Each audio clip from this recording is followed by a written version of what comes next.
आपका स्वागत है आश्वासन सेवा ट्रस्ट में। एक बार जरूर पधारिए और देखिए अपनी आंखों से।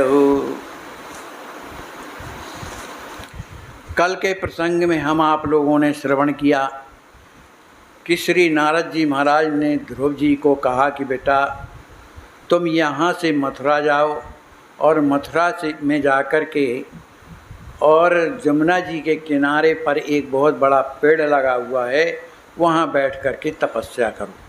उन्हीं की आज्ञा को मान करके जमुना जी के किनारे पहुंचकर उस पेड़ के नीचे बैठ कर के ध्रुव जी ने पहला दिन उपवास किया।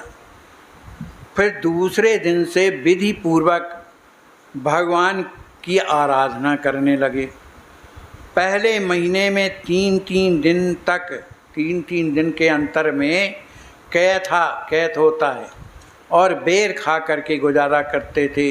निरंतर भगवान का ध्यान करते थे और द्वादश अक्षर जो मंत्र है उसका जाप करते हैं। इस तरह से भगवान के चतुर्भुज रूप का ध्यान करते हैं। दूसरे महीने के हर छठे दिन, जब दूसरा महीना लगा तो हर छठवें दिन सूखे पत्ते और तिनके खा लेते थे और प्रेम से भगवान की आराधना करते थे। जब तीसरा महीना लगता है तो 9 दिन में केवल पानी भर पीते थे और जब चौथा महीना लगता है तो उस जल को भी छोड़ दिया, केवल वायु पी करके रहने लगे। सो भी प्राण वायु इस प्रकार बस में हो गया कि केवल 12वें दिन तक ही वायु ग्रहण किया। 12 दिन तक उन्होंने वायु का ग्रहण किया और फिर हमेशा के लिए वायु ग्रहण करना भी छोड़ दिया। सांस लेना बंद हो गई। अचल भाव से जैसे ठूंठ खड़ा रहता है उस तरह का एक पैर से खड़े होकर के तपस्या करने लगे। परमात्मा के अतिरिक्त उन्हें कुछ दिखता ही नहीं। जिनका सारा प्रयोजन भगवान के लिए ही है, उनके हृदय में कोई कामना नहीं, कोई वासना नहीं। भगवान कैसे कृपा करें, कैसे दर्शन दें, इस तरह की भावना उनके हृदय में बनी हुई है। अब इस स्थिति में क्या हुआ कि जब इन्होंने श्वास रोक दी तो संपूर्ण ब्रह्मांड में जितने भी जीव थे सबकी श्वासें रुक गई, सभी कोई घबराने लगी। अब जब सबकी श्वास बंद हो गई, समुद्र नदियाँ सब क्षुब्ध होने लगे। भूख और प्यास, वर्षा, घाम, आंधी आदि उन्हें का पता चलता ही नहीं था, क्योंकि भगवान में मन लगा था। शरीर की शुद्धि बुद्धि नहीं थी। मन प्राण उनका व्याकुल भगवान के प्राप्ति के लिए हो रहा था। इस तरह की जब दीन दशा को देखा तो भक्ति के मार्ग में सबसे बड़े दुश्मन हैं देवता। देवताओं को ये लगने लगता है, विशेषकर इंद्र को, कि ये तपस्या करके मेरा इंद्रासन लेना चाहता। सत्ता वालों का यही हाल है कि हमारी सत्ता ना चली जाए। अब वो तो बेचारे भगवान के लिए भजन करते हैं। तो देवताओं ने क्या जाल किया, विघ्न डालने के लिए बड़ी बड़ी राक्षसियाँ प्रकट किया और ध्रुव जी के सामने भेजा। और ये राक्षसियाँ बड़ी डरावनी थीं, लेकिन ध्रुव जी को कोई फर्क नहीं पड़ा, क्योंकि उनका अंतर मन तो भगवान में लगा हुआ था, उनके चिंतन में लगा हुआ था। अब जब इससे काम न बना देवताओं का, तब फिर उन्होंने दूसरा काम किया। क्या किया? क्योंकि देवता छल करने में नंबर 1 के है ना, किस तरह से सत्य डिग जाए इसमें प्रयास करते रहते हैं, क्योंकि स्वार्थी होते हैं। आए देव सदा स्वार्थी, वचन कहीं जनु परमार्थी। बढ़िया परमार्थ की, जो स्वार्थी आदमी होता है परमार्थ की बात बहुत बढ़िया बोल के जानता है ना। तो इसी तरह के देवता, तो एक उनका उपाय तो खंडित हो गया। अब दूसरा उपाय उन्होंने क्या किया कि ध्रुव की जो माता सुनीति है उसी का रूप बनाया उन्होंने, और आकर के ध्रुव जी के सामने आकर के कहते हैं, बेटा तुम्हारी छोटी सी अवस्था है, तुम इस तरह का जो व्रत कर रहे हो ये मुझसे देखा नहीं जाता है, मुझे तो बड़ा कष्ट हो रहा है, इसलिए ये तपस्या बेटा छोड़ करके और हमारे साथ घर चलो, तुम वहीं भजन करना, क्यों शरीर को कष्ट दे रहे हो। इस तरह से कहने लगी कि तुम तो मेरे अकेले इकलौते पुत्र हो, तुम्हें ही देख करके तो मैं जीवन यापन कर रही हूँ, तुम मुझे छोड़ करके जो चले आए हो, तुम मुझे बड़ा दुख होता है। अरे सौतेली माता ने कुछ अगर तुम्हें कह दिया है तो तुम्हें इस बात का बुरा नहीं मानना चाहिए, चलो उठो। लेकिन सामर्थ्य नहीं थी कि वो पकड़ ले ध्रुव जी को, क्योंकि भगवान की कृपा लगी हुई है, ये तो माया है। दूर ताते तेहि डरपत अति माया, छूटे सकल राम की दाया। भगवान कृपा करते हैं तभी माया छूटती है। इस तरह से जब इस तरह से कहने लगी, मैंने सुनी थी, लेकिन ध्रुव जी ने उस बात को सुना ही नहीं, उनका मन क्योंकि बाहर था ही नहीं। अब इसके बाद उन्होंने कहा, बेटा अगर तुम ये छोड़ करके अगर घर नहीं चलते हो तो तुम ये अधर्म कर रहे हो, क्योंकि तुम मेरी बात को नहीं मान रहे हो, मैं तुम्हारी बात माता हूँ। इसलिए ध्रुव के सामने वो रोने लगी। जब रोने लगी न जाने क्या क्या बकने लगी, परंतु ध्रुव को इस बातों का कुछ पता ही नहीं, क्योंकि उनका मन तो भगवान में लगा हुआ है। अब जब इससे भी देवता लोग परास्त हो गए, ये भी माया जब न चली, तो उन्होंने फिर तीसरी माया क्या किया, बड़े ज़ोर से सुनीति रोने लगी। कहा, बेटा जल्दी भागो यहाँ से, बड़े बड़े राक्षस आ रहे हैं, हम दोनों को खा जाएंगे, जल्दी उठो। अब माया है, वो ध्रुव को तो पकड़ नहीं सकती, भले सुनीति बनी हुई है तो क्या हुआ। अब थोड़ी देर के बाद क्या है, भयंकर शब्द सुनाई देने लगे, मारो काटो मारो काटो। वहाँ सबसे कान नहीं दिए जा रहे, लेकिन ध्रुव जी को कोई फर्क नहीं पड़ता है, वो तो अपने भगवान में लीन है। इस तरह से देवता जब व्याकुल हो गए तब सोचे अब क्या करें, अब तो हमारा इंद्रासन चला जाएगा, क्योंकि बालक हमारे इंद्रासन से रूठा हुआ है, यही तो मांगेगा। इसने तपस्या जो कर रहा है, और भगवान किसकी तपस्या से प्रसन्न तो होंगे ही, क्योंकि ऐसी तपस्या किसी ने नहीं की है। तो अगर इंद्रासन मांगे तो भगवान तो दे देंगे, तो फिर हमारा क्या होगा। ये स्वार्थी लोग हमेशा सोचते हैं।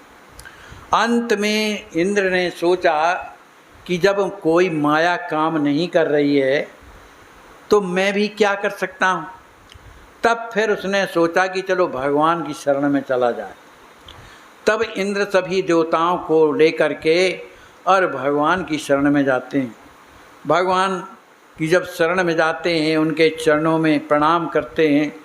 नारायण भगवान सो रहे थे और कमला जी उनकी सेवा कर रही थी। उसी समय जब देवता पहुंचते हैं तो भगवान तो सोते जागते बराबर ही हैं। कहिए कैसे आप लोगों का आना हुआ। अरे महाराज क्या बताएं, एक छोटा सा बालक ध्रुव है, वो तपस्या करने के लिए मथुरा में आया हुआ है। अब उसकी तपस्या इतनी ज़्यादा हो गई है, इतनी वृद्धि हो रही है कि हम लोगों का जीना दुर्लभ हो रहा है। हमारे पूरे शरीर में आग लगी हुई है, तप रहे हैं। कृपा करिए किसी तरह उसको शांत कीजिए, कोई प्रलोभन दीजिए, क्योंकि हम डरते किस लिए हैं आप तो सब जानते हैं। तो भगवान ने कहा कि देखो इंद्र, तुम लोग स्वार्थ के कारण जो मन में आता है वही सोचते रहते हो। अरे वो छोटा सा बालक तुम्हारा इंद्रासन लेकर के क्या करेगा। न उसे इंद्र बनना, न उसे सूर्य बनना, न अग्नि बनना, न वरुण कुबेर, कुछ नहीं बनना। तो प्रभु ये क्यों ऐसा तपस्या कर रहा है। कहा, वो मैं जानता हूँ, मैं तुम्हें कैसे बताऊँ। वो जो चाहेगा तो मुझे तो देना है, लेकिन तुम लोग निश्चिंत हो करके अपने अपने धाम को चले जाओ। तो वहाँ से भाई भगवान ने सांत्वना दिया, तो अपने इंद्रपुरी में आ गए सभी देवता। इधर भगवान ध्रुव के सामने पहुँच करके और प्रकट हो जाते हैं बाहर। जब प्रकट हो जाते हैं, लेकिन ध्रुव के हृदय में तो भगवान का चतुर्भुज रूप समाया हुआ था। हृदय में आनंद आ रहा, जब अंदर ही आनंद आ रहा है तो बाहर आने की आवश्यकता क्या है। इसी को अंतर्मुखी वृत्ति कहते हैं। बड़े बड़े महात्मा जो वीतराग होते हैं ना, वो अंदर ही अंदर आनंद लेते रहते हैं, भगवान की विविध लीलाओं का दर्शन करते हैं। भगवान कहीं नृत्य कर रहे हैं, कहीं कुछ कर रहे हैं, और एक से एक सुंदर दृश्य दिखाई देते हैं। जो सुख माने मन अरुकाना, नई रसना पही जाए बखाना, उसका वर्णन कोई तो कर ही नहीं सकता है। भगवान ने सोचा इसका तो अंतर्मुख ध्यान है, अब क्या करें। तो उन्होंने अपने उस चतुर्भुज रूप को अंदर से समेट लिया और दो भुज के रूप में अंदर खड़े हो गए। जब दो भुज में, तब उनको लगा रही ये कहाँ से आ गए, तो अकुलाने लगे। अकुला करके जैसे ही उन आँखें खोलते हैं तो भगवान चतुर्भुज रूप में बाहर खड़े। अब वो अंदर भी देखते थे वही और बाहर भी देखें तो वही।